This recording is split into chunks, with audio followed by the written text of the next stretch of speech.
আসসালামু আলাইকুম বন্ধুরা, এই ভিডিও ক্লিপটিতে আমরা স্পোকেন ইংলিশের জন্য উড রাদার এর ব্যবহার সম্পর্কে জানার চেষ্টা করব। আমরা দেখার চেষ্টা করব যে আমরা ইংরেজি কনভারসেশনে বা যদি আমরা ইংরেজি বলতে চাই তাহলে সেই ক্ষেত্রে আমরা উড রাদারকে কোন প্রেক্ষাপটে ব্যবহার করতে পারি। যদি খুব সহজভাবে বলি, উড রাদারের অর্থ হচ্ছে বরং, একটি জিনিসের চেয়ে আরেকটি অধিকতর ভালো, এরকমটা বোঝাতেই মূলত আমরা উড রাদারকে ব্যবহার করি। আমি আবার বলছি, একটা জিনিসের চেয়ে আরেকটা জিনিস ভালো এমনটা বোঝাতে উড রাদারকে আমরা ব্যবহার করি। আমরা উদাহরণ দিলে বিষয়গুলো খুব সহজভাবে বুঝতে পারবো।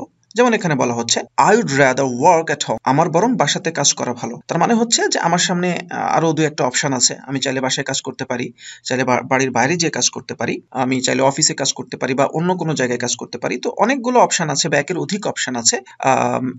যেটা একটু আগে বলছিলাম যে একটা চেয়ে আরেকটি ভালো এমনটা বোঝাতে আমরা উড রাদারকে ব্যবহার করি। তাহলে আমার সামনে দুইটা বা তিনটা অপশন আছে, তো বাকি অপশনগুলোর চেয়ে একটি অপশন ভালো এমনটা বোঝাতে আমরা মূলত উড রাদারকে ব্যবহার করি। যেমন বলা হচ্ছে I would rather work at home, যদিও এখানে কম্পেয়ার করা হয়নি, বাট এখানে বাক্যটা থেকে তেমনটাই বোঝা যাচ্ছে। I would rather work at home, আমি বরং বাসাতে থেকেই কাজ করি, মানে অন্য জায়গায় কাজ না করে আমার বাসা থেকে কাজ করাটাই বরং ভালো, এমনটা অর্থ বোঝাচ্ছে। তাহলে একটি জিনিসের চেয়ে আরেকটি অধিকতর ভালো এমনটা বোঝাতে আমরা উড রাদারকে ব্যবহার করি।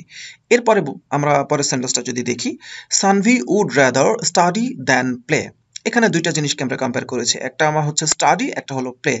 একটা হলো পড়াশোনা করা, একটা হলো খেলাধুলা করা। তো এখানে বলা হচ্ছে সানভি উড রাদার, সানভির বরং কোনটা করা ভালো, পড়াশোনা করাটা ভালো, কোনটার চেয়ে, খেলাধুলার চেয়ে।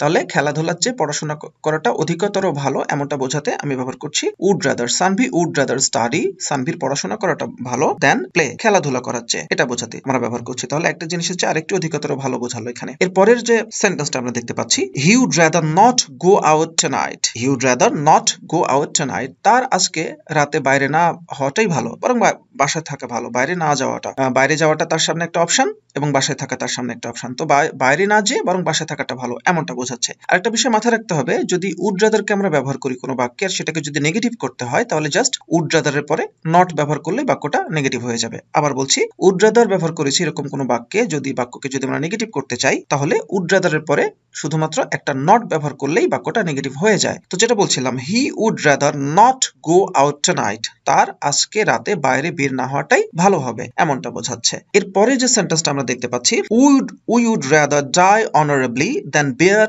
ডিসগ্রেস। বলা হচ্ছে আমাদের সম্মানের সাথে মৃত্যু হওয়াটাই ভালো, অসম্মান, অপমান, লাঞ্ছনা সহ্য না করে বরং সম্মানের সাথে মৃত্যু হওয়াটাই ভালো। আমার সামনে দুইটা অপশন, একটা হলো লাঞ্ছনা, অপমান, গঞ্জনা এগুলো সহ্য করে বেঁচে থাকা, আর একটা হচ্ছে সম্মানের সাথে মৃত্যুবরণ করা। তাহলে আমি যেটা বলছি যে উই উড রাদার ডাই, আমাদের মরে যাওয়া ভালো। কিভাবে মরে যাওয়া ভালো? অনারেবলি, সম্মানের সাথে মরে যাওয়া ভালো। আর কোনটার সাথে আমি কম্পেয়ার করছি? দেন বেয়ার ডিসগ্রেস, অসম্মান সহ্য করার চাইতে, লাঞ্ছনা সহ্য করার চাইতে সম্মানের সাথে মৃত্যু হওয়াটা আমাদের জন্য ভালো।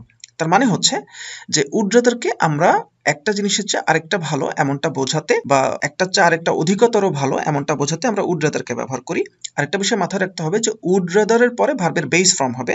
উড রাদারের পরে ভার্বের যে ভার্বটা আমরা ব্যবহার করব সেই ভার্বটা আমরা কেউ বলি প্রেজেন্ট ফর্ম, কেউ বলি বেস ফর্ম ব্যবহার করতে হবে। যদি উড রাদারকে বাক্যের মধ্যে ব্যবহার করি তাহলে তারপরে শুধু নট দিলেই বাক্যটা নেগেটিভ হয়ে যাবে। অর্থাৎ বাক্যকে যদি নেগেটিভ করতে চাই, উড রাদারের পরে একটা নট দিলেই বাক্যটা হয়ে যাবে। তো বন্ধুরা, আশা করি বুঝতে পেরেছেন। এই ভিডিও ক্লিপ থেকে একটু হলেও উপকৃত হবেন এই আশাবাদ রেখে শেষ করছি। অসংখ্য ধন্যবাদ।